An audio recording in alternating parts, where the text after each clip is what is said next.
Boa tarde, estamos de volta com o Senado agora. Em comemoração ao Dia Nacional da Indústria, 25 de maio, 3 empresários foram homenageados com o diploma José Hermílio de Moraes, concedido pelo Senado em sessão especial. O prêmio é oferecido desde 2010 a industriais que tenham dado contribuição importante à economia e ao progresso do país. Neste ano, entre os 24 concorrentes, foram escolhidos Orsino Gonçalves, secretário executivo do Fundo Constitucional do Centro-Oeste, pelo governo de Goiás, a empresa Baterias Moura e o grupo Edson Queiroz, que atua em áreas como distribuição de gás e engarrafamento de água mineral. O senador Armando Monteiro destacou que o empresário José Hermílio de Moraes, que dá nome ao diploma, é uma referência e inspiração entre o empresariado. O meu eminente conterrâneo e saudoso empresário José Hermílio de Moraes, uma legenda da indústria brasileira. Esse prêmio é um tributo à tenacidade, à perseverança de brasileiros que empreendem em meio ainda a um ambiente hostil. A Comissão de Direitos Humanos debateu em audiência pública a capacitação de servidores para lidar com mulheres vítimas de violência doméstica. A forma com que essas mulheres são tratadas em delegacias e hospitais tem sido apontada por especialistas como um dos maiores problemas no combate a esse tipo de violência. Muitas vítimas deixam de procurar ajuda por serem tratadas com menosprezo ou até apontadas como culpadas pela situação. Projeto aprovado na Comissão de Educação do Senado permite que despesas de empresas e pessoas físicas com a educação de seus empregados sejam abatidas do imposto de renda. A proposta proíbe que essas despesas sejam computadas como salário. Essa é uma grande contribuição que as empresas, os empregadores podem dar para a educação. Hoje eles estão cerceados porque o Ministério da Previdência do Trabalho, toda vez que um empresário ele paga a faculdade ou um curso técnico ou qualquer tipo de curso, obrigatoriamente eles querem incorporar isso ao salário, então isso está inibindo. E eles podem dar uma grande colaboração, podemos acelerar, inclusive, a falta de técnicos e de profissionais em determinadas áreas. As empresas estão querendo fazer isso, mas estão sendo cerceadas porque não tinham esse tipo de projeto. Uma nova oportunidade para as faculdades quitarem dívidas referentes a tributos federais. A Comissão de Assuntos Econômicos aprovou hoje o projeto que reabre o prazo para requerimento da moratória e do parcelamento dos débitos. A medida está prevista no Programa de Estímulo à Reestruturação e ao Fortalecimento das Instituições de Ensino Superior, o PROIES. O texto segue agora em regime de urgência para a Comissão de Educação. O projeto beneficia faculdades e universidades particulares, estaduais ou municipais, inseridas no PROIES. Concede 90 dias, contados a partir da publicação da futura lei, para que as instituições em dívida com a União renegociem os débitos.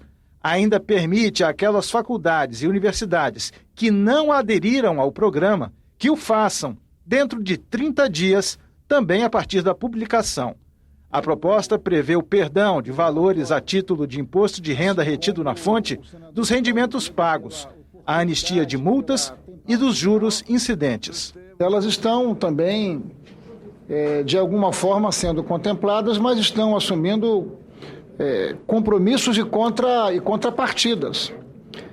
Por exemplo, elas estarão migrando, de certa forma, para a avaliação do sistema público federal.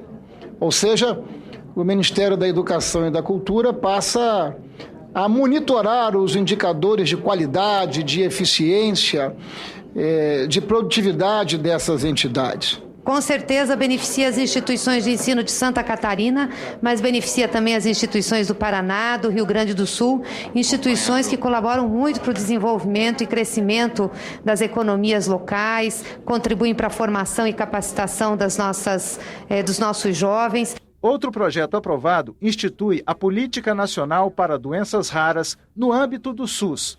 São consideradas doenças raras aquelas que afligem até 65 pessoas por grupo de 100 mil habitantes. Dar cobertura com essa ação a 13 milhões de pessoas que sofrem dessas doenças. Além das doenças de origem genética, ele também contempla aquelas de origem infecciosa, inflamatória ou autoimune. A Comissão de Constituição, Justiça e Cidadania debateu em audiência pública interativa a constitucionalidade do artigo 28 da Lei 11.343 de 2006, que considera crime a posse de qualquer quantidade de drogas ilícitas, mesmo que para uso pessoal. A Lei 11.343 de 2006, também conhecida como a Lei de Drogas, reduziu as penas para quem consome substâncias psicoativas ilegais e aumentou para quem trafica. Mas, de acordo com os críticos da legislação em vigor, ela não estabelece um critério objetivo capaz de separar o usuário do traficante e, em consequência, o número de presos por tráfico de drogas ilícitas, que em 2007 foi de 65.494, subiu para 125.744 em 2011, 60% dos quais réus primários na posse de pequenas quantidades. Em 2011, o Senado Federal implantou uma ferramenta que facilita a participação popular via internet, o portal E-Cidadania. Este ano, nesse portal, mais de 10 mil pessoas assinaram um pedido para que fosse analisada a descriminalização da posse de drogas ilícitas para consumo próprio. A Comissão de Constituição, Justiça e Cidadania, então, convocou uma audiência pública para debater esse tema. Eu tenho decidido, como juiz, que o artigo 28 da Lei de Drogas é inconstitucional. A posse de drogas para uso pessoal é conduta que traz perigo tão somente para a própria saúde do indivíduo que a realiza, dizendo respeito, assim, unicamente às suas opções pessoais, à sua intimidade, à sua liberdade. Juristas, pesquisadores, médicos e representantes da sociedade civil contestaram a redação do artigo 28 da lei em vigor, que criminaliza o porte da droga para uso próprio, ainda que com algumas ressalvas quanto aos possíveis danos para o consumidor. Sem o uso de maconha, a esquizofrenia, a prevalência é 0,6%. Com o uso de esquizofrenia, aumenta para 1,4%. Em termos de saúde pública, para um país com 200 milhões de habitantes, isso é gigantesco. O senador Antônio Carlos Valadares lembrou que a descriminalização deve ser objeto de uma análise mais profunda por parte da comissão. Houve consenso, porém, que o foco da discussão deve ser muito mais de saúde que policial. Ouçamos todos os que têm estudado a questão das drogas em profundidade. Eis porque a Comissão de Constituição e Justiça do Senado Federal vai debater estes assuntos nestas próximas semanas. No primeiro depoimento da CPI da Petrobras, os senadores da base governista ouviram o ex-presidente da estatal, Sérgio Gabrielli. À frente da empresa entre 2005 e 2011, Gabrielli defendeu a compra da refinaria de Pasadena, nos Estados Unidos. Em uma reunião marcada pela ausência dos oposicionistas, Sérgio Gabrielli explicou que a compra de Pasadena atendeu a interesses da Petrobras. Em 2006, a empresa comprava refinarias para processar o petróleo pesado produzido no Brasil. Pasadena tinha boa capacidade de refino e localização próxima ao Golfo do México. Ele explicou que a Petrobras comprou 50% da refinaria por 360 milhões de dólares e entrou em uma disputa arbitral com a dona da outra metade, a empresa belga Astra, que queria vender a parte dela por $1 bilhão. O árbitro decidiu pelo valor de 554 milhões. Ao todo, o negócio custou $1 bilhão e 240 milhões de dólares, porque incluiu custos do processo e investimentos na refinaria. É um negócio que muda. Ele era bom no momento em que foi adquirido. A partir de 2008, ele se torna um mau negócio, porque ele reflete a mudança que ocorreu no mundo com a crise de 2008 financeira. Ele reflete uma mudança que ocorreu no mercado de petróleo, com a descoberta do shale gas nos Estados Unidos, que revolucionariza o mercado de petróleo nos Estados Unidos e torna o petróleo leve extremamente disponível e, portanto, reverte completamente essa vantagem que se tinha no passado. Em que momento diante das perspectivas de mercado que existem, essa refinaria terá se pagado. Passadina não é um prejuízo afundado, inevitável e irrecuperável para sempre. Não é. Essa é que é a questão. Ela pode ser recuperada, esse prejuízo. E é um prejuízo que não foi pago, ele foi reduzido os valores internos à companhia.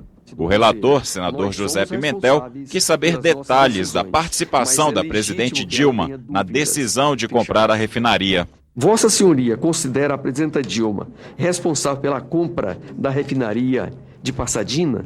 Não considera a presidente responsável pela compra de Passadina. A responsabilidade da compra de Passadina é da diretoria da Petrobras e do Conselho de Administração, porque passou por todos os procedimentos internos da Petrobras. A CPI ouve nesta quinta-feira Nestor Cerveró, ex-diretor da área internacional da Petrobras, e na próxima terça-feira, atual presidente da empresa Graça Foster. 2 das 3 cadeiras da oposição na CPI da Petrobras aqui no Senado continuam sem indicados. É que os oposicionistas investem forças na realização da CPI mista, que vai unir parlamentares do Senado e da Câmara. O prazo para que os partidos indiquem os integrantes da CPI mista se esgota à meia-noite de hoje. O Senado agora fica por aqui. Acompanhe em instantes a sessão plenária deliberativa desta terça-feira.